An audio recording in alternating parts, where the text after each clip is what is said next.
Thank you. Well, what a tremendous welcome. We'd like to thank you for the many, many cards that we've received. It's given us such a welcoming feeling to be standing here. And we're really, really excited to be here sharing our story with you.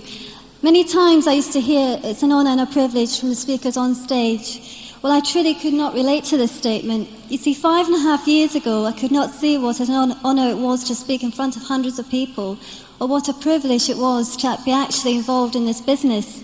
I thought speaking in front of people would be a nightmare. In fact, what I had 5 years ago were enormous fears. I had a real fear of speaking to people that I didn't know, a fear of what people might think, and also a fear of failing. Well, it wasn't until later, much later, that I learned that this business is built one step at a time. And with that, I have grown to have the confidence to speak to you tonight. And I can honestly say from my heart that it's a real honour and a privilege to be asked to speak by Jerry and Mandy and Pat and Greta, two very, very special couples.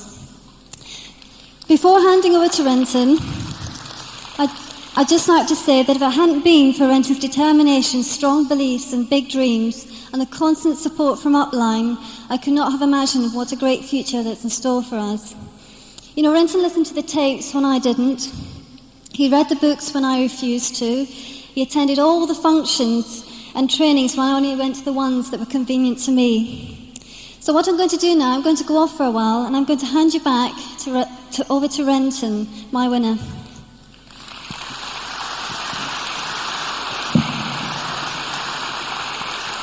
Okay, thank you. Well, good evening. It's great to be here, and Karen and I are really excited about speaking here today as New Pearls. And we feel honoured to be asked by Pat and Greta and Jerry Mandy to share our story and experiences with you. Because it's due to them that we're here today, because we're nothing special. It's due to the system they've put together over the years, and we've just become products of that system, and by listening and following it.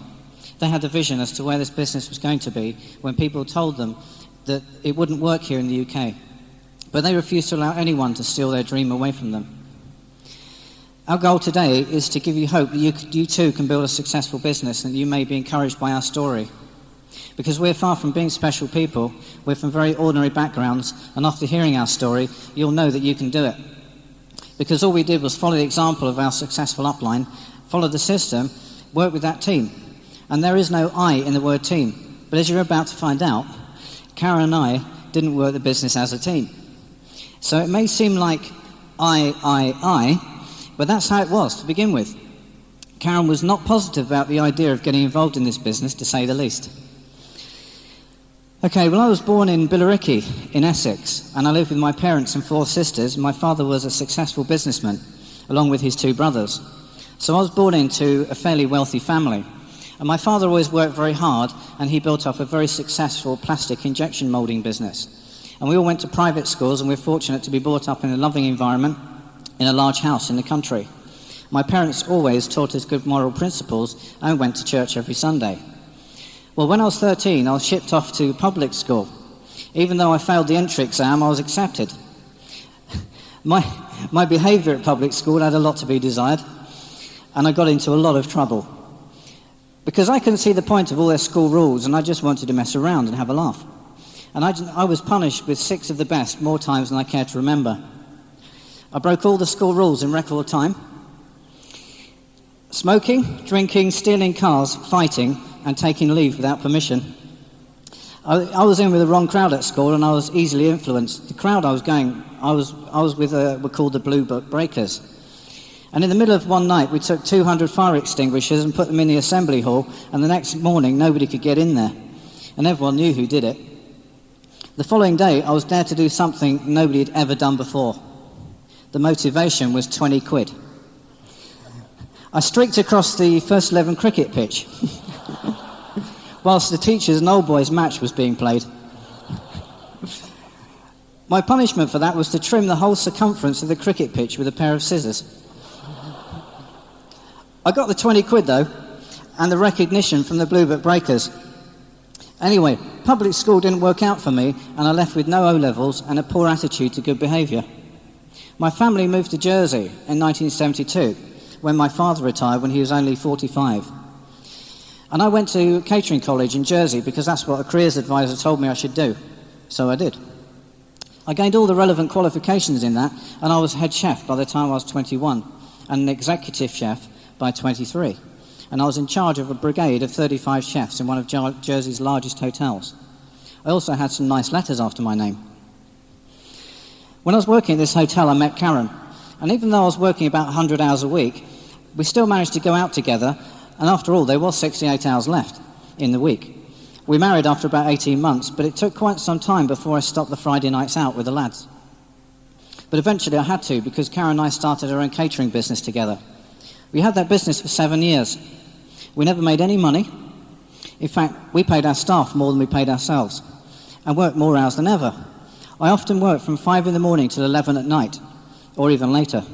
But I still had time for my dependency on 5 or 6 pints of lager a night down the local pub. Again, I was associating with the wrong type of people. Well, we sold that business so we could have an easier life. And I went to work for somebody else again as a chef, and I took a second job as a steward of the Jersey Island Cricket Club. So the easier life turned out to be not so easy. So I was working over 100 hours a week again, but this time, at least I was getting the booze free. A few months later came the funny phone call at work from Jean Lawson. But I didn't know who Jean Lawson was until she explained that she was Ian's wife, and he needed to speak to me about something important.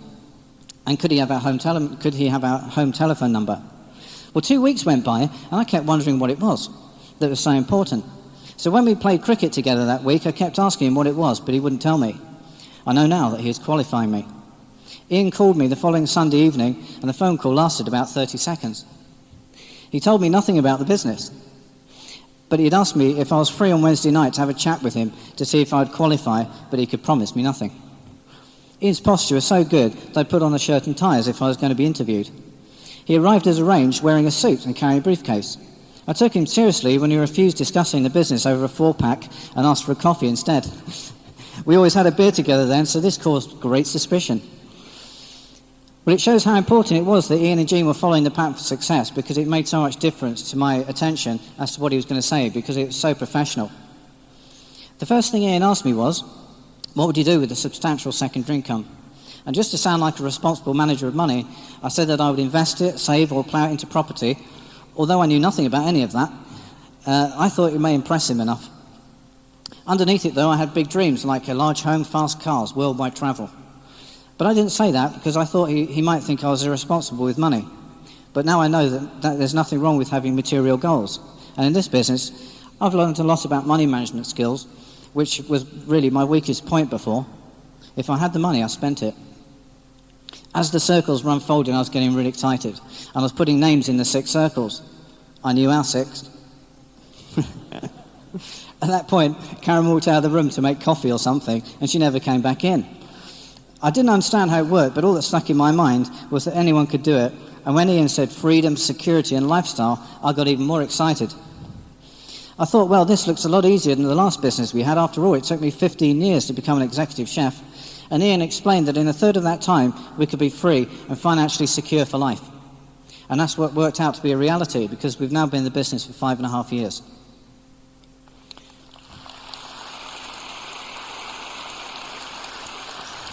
This looked easy, but like most of us, I soon realised that nothing pays a large income ever comes easy and overnight. But we were never frightened of working hard, and looking back on it, this has been easier than a conventional business. It's taken less hours to achieve more income without the stress.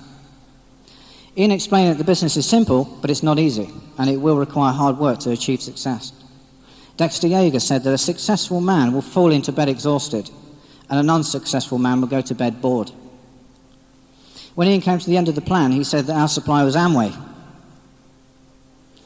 Well, I had some immediate flashbacks. I was invited to a meeting before about this, but in the wrong way, about 2 years before.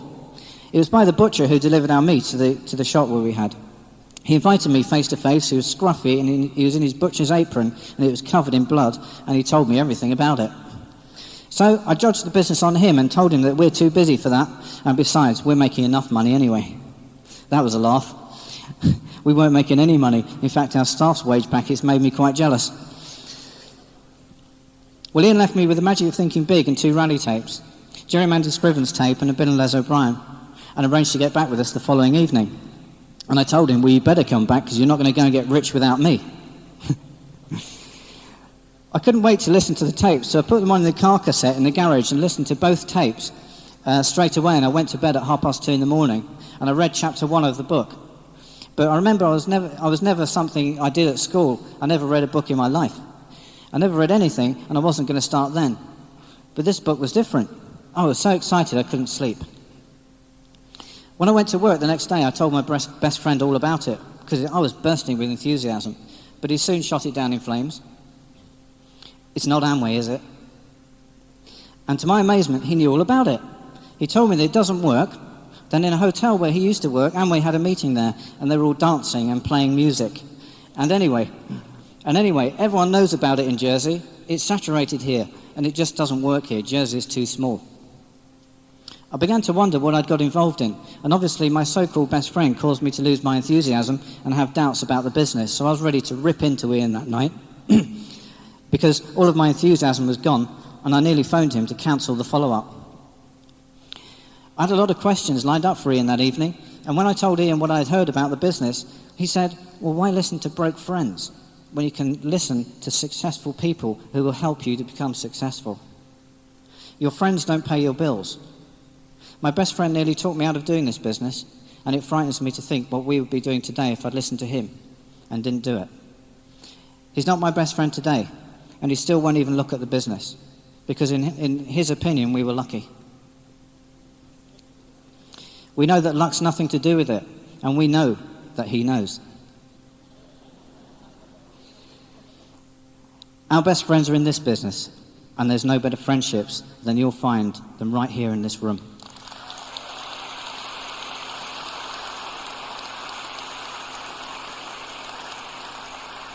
I heard recently through a family that he's been made redundant from a large London hotel as general manager, and now he's no job and no income. Which one of us made the right decision? So we started the business after Ian handled our objections and reservations, and we agreed to go to the local open plan, which was going to be held at the parish hall in Grooville, Jersey. And we had two get-togethers arranged for a week later. Karen didn't come to the open plan. She made an excuse. So we built our list and lined up our 6 definites that we knew who would all go direct so we could go diamond. I made the phone calls. I made about 20, and to my amazement, they all said no, or it's Amway, isn't it? It was as if we were the only people on the island who had not heard of it. Some of my so-called friends said they would come, but they didn't show up, so our first get-together was not too successful. But Chris and Sue Parlett still came to do our meeting, even though I phoned him and said that our first one seems to be a disaster. Well, Chris and Sue arrived, and they're our true friends today, and started dream building with us. And that night, although our 6 definite directs didn't show up, Chris and Sue did, and that was the best meeting we ever had.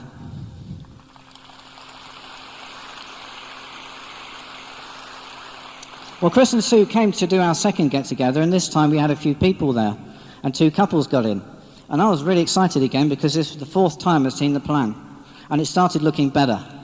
Well, those 2 couples quit before they started because they told me something I already knew. Everyone they've spoken to knows about it. We signed up after our second meeting, and Karen signed up as well, but very reluctantly, and I told her if she doesn't sign it, I'll sign it for her. Although our sponsors, Ian and Jean, had moved to the UK, our upline in Jersey continued to help us constantly. I recorded the plan that Chris did for us so that I could learn how to show the plan myself. So I started showing the plan one-on-one when I could fit them around my hours that I was working. I showed the plan sometimes in the afternoons and sometimes 11:30 at night. That was where my spare time was. But after 6 months, we had nobody sponsored into the group. Chris asked me a question at this point. How would you like to accelerate the business? And if I listened to his advice on how to do that, would I be interested? Well, due to our success so far, I was willing to listen to anything. Chris told me that we needed to be at the next major function in the UK, and it was called Dream Weekend, and it would be in Torquay. We didn't have monthly functions in the Channel Islands then, so we only had the major functions in the UK. So when I asked Chris how much it would be, he said that the tickets are £110 each, including accommodation, and the flights were about £120 each. Well, I told him, forget it. Forget it. And apart from that, we've sponsored nobody yet, we've made no money. The whole trip was going to be about £500 at least. Chris never gave up on this. He reminded me that if I can't afford it, then my way of making money doesn't work. And he said if I was serious about changing our financial position, then I needed to be there, and with Karen. This is the best investment of £500 you'll ever make, he said. Chris promoted the function till I was sick of hearing about it. Then Terry and Janine promoted it to me, Ian and Jean, then Peter and Claire, then at the training meeting, then on the tapes. So to keep everyone quiet, I paid with money I didn't have. But the promoting was relentless, but it was needed. And it worked, because afterwards I would have paid $5,000 for it.